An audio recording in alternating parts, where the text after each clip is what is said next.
On the latest episode of Insights to Excellence, Michael Jordan spoke about the GOAT conversation, and he also spoke a little bit about the Olympics and if the world is catching up to Team USA. One thing that's never changed with sports fans is the debate about the GOAT. Who's the greatest of all time? So it's rare that I get a chance to sit down with one of the guys who's debated about to talk about the conversation of that term, the GOAT. The whole GOAT term is never going to be something that I ever will get high or low about, you know. It just doesn't exist with me. I never played against Oscar Roberts or Jerry West. Would have loved to. Absolutely love to. Just as competitive as I am. Yeah. You know, and I actually learned from them, you know, and we, you know, paved the road to the Kobe's and the LeBrons, right? You know, and to me, it's the beauty of the game of basketball that a player, after a previous player, has evolved the game further. Mm-hmm.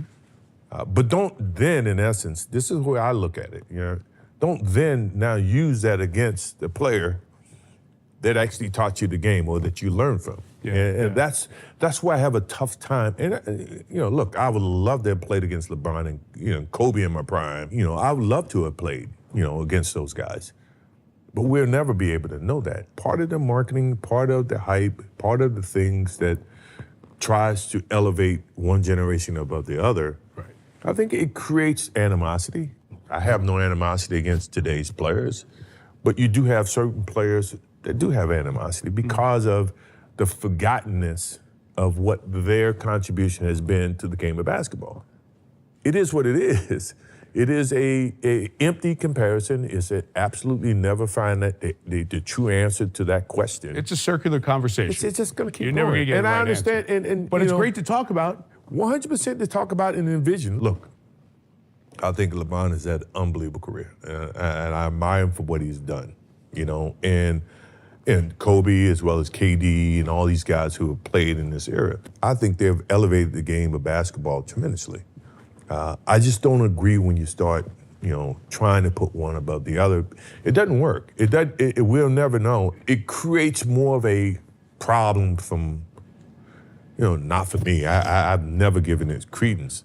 But, you know, for other players who look for their existence within the generation of basketball, and we should always honor that. We should always preserve that. We should always, you know, reward that they paved the road for a lot of generations after that. And by doing that, you somewhat, I mean, Jabbar, I mean, Wilt Chamberlain, I mean, Bill Russell had 11 championships. Yeah. I mean, how do you just push them in the corner and say, oh, we ain't gonna think about you.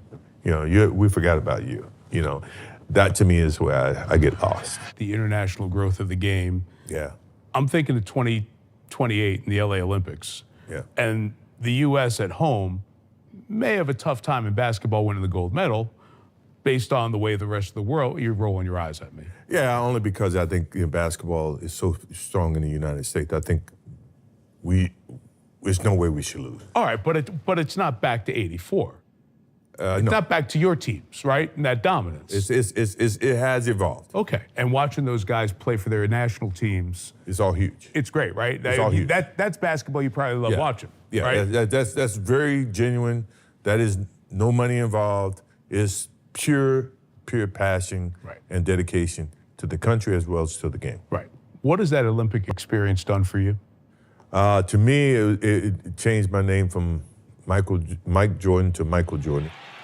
You know, representing your country, feeling that energy of the United States in '84 and staying in the village and understanding and spending time with all the other athletes and seeing their passion and their efforts. You were in the village. That had to be so cool. Absolutely. The way so it's cool. evolved, it's obviously changed in times. '92, we rented a whole hotel. We was away from everybody, had police escort back and forth to the events. I mean, it was a total different experience. I mean, if you had to ask me which one I enjoyed the most, is '84 by far. Yeah.